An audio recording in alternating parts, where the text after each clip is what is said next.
Assalamualaikum warahmatullahi wabarakatuh. Shalom, Om Swastiastu, Namo Buddhaya, salam kebajikan dan salam sejahtera bagi kita semua.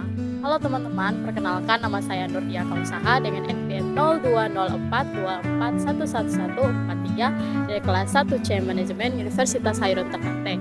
Nah, di video sebelumnya saya udah ngebahas nih tentang cara penyajian neraca.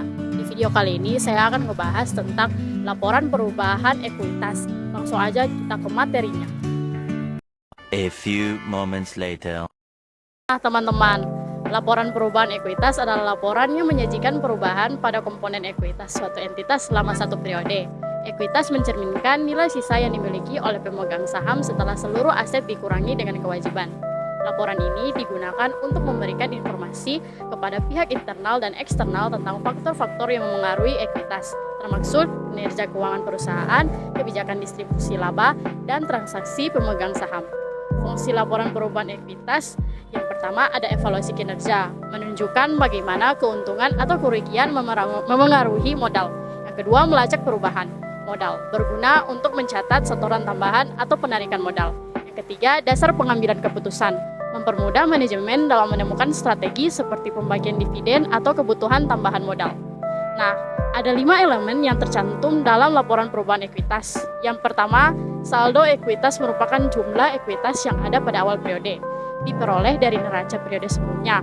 Komponen saldo awal biasanya terdiri dari modal saham, laba ditahan, dan komponen lain seperti cadangan revaluasi atau pendapatan komprehensif lain. Yang kedua ada laba atau rugi bersih.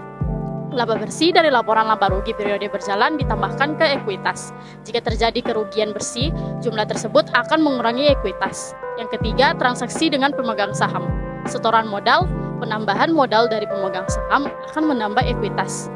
Dividen, pembagian dividen baik tunai maupun saham akan mengurangi laba ditahan dan secara langsung menurunkan total ekuitas. Pembelian kembali saham atau buyback, saham yang dibeli kembali oleh perusahaan akan dicatat sebagai pengurangan ekuitas. Yang keempat, pendapatan komprehensif lain. Pendapatan atau beban yang tidak masuk dalam laba rugi tetapi memengaruhi ekuitas. Contohnya, perubahan nilai aset akibat revaluasi, keuntungan atau kerugian dari selisih kurs, keuntungan atau kerugian dari investasi tertentu. Yang kelima, saldo akhir ekuitas. Merupakan hasil penjumlahan saldo awal, penambahan, dan pengurangan selama periode berjalan. Saldo akhir ini akan digunakan sebagai saldo awal pada periode berikutnya. Nah, kita masuk ke format penyajian laporan perubahan ekuitas. Format laporan perubahan ekuitas dapat disesuaikan dengan kebutuhan perusahaan, tetapi biasanya dalam bentuk tabel yang mencantumkan perubahan pada setiap komponen ekuitas. Nah, ada 5 langkah penyusunan laporan ekuitas. Yang pertama, identifikasi komponen ekuitas awal. Gunakan data dari neraca periode sebelumnya. Komponen ekuitas awal mencakup modal saham, laba ditahan, dan komponen lain seperti pendapatan komprehensif atau cadangan revaluasi. Yang kedua, tambahkan laba atau rugi bersih. Masukkan jumlah laba atau rugi bersih dari laporan laba rugi periode berjalan. Laba bersih akan menambah laba ditahan, sedangkan rugi bersih akan menguranginya. Yang ketiga, catat transaksi pemegang saham. Tambahkan setoran modal baru. Jika pemegang saham menambahkan modal, jumlah tersebut dicatat di komponen modal saham. Kurangi dividen. Jika dividen dibagikan, kurangi jumlahnya dari laba ditahan. Pembelian kembali saham. Kurangi modal saham untuk jumlah saham yang dibeli kembali. Nah, yang keempat, catat pendapatan komprehensif lain. Perubahan nilai aset seperti revaluasi tanah atau bangunan, selisih kurs dari transaksi internasional, keuntungan atau kerugian atas investasi yang belum direalisasi.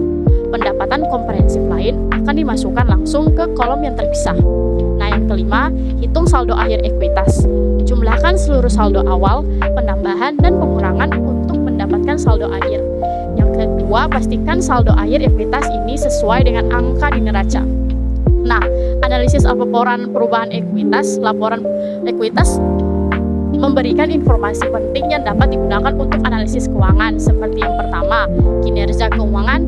Jika laba bersih meningkat dari periode sebelumnya, ini menunjukkan peningkatan profitabilitas perusahaan. Yang kedua, kebijakan dividen. Laporan ini membantu menilai apakah perusahaan memiliki kebijakan pembagian dividen yang agresif atau konservatif. Misalnya, perusahaan yang tidak membagikan dividen mungkin fokus pada ekspansi bisnis. Yang ketiga, perubahan modal pemegang saham. Jika terdapat setoran modal tambahan, Berarti perusahaan berhasil menarik investasi dari pemilik lama atau baru. Yang keempat, pendapatan komprehensif lain. Analisis terhadap komponen pendapatan komprehensif lain membantu memahami pengaruh nilai tukar revaluasi aset atau investasi terhadap ekuitas.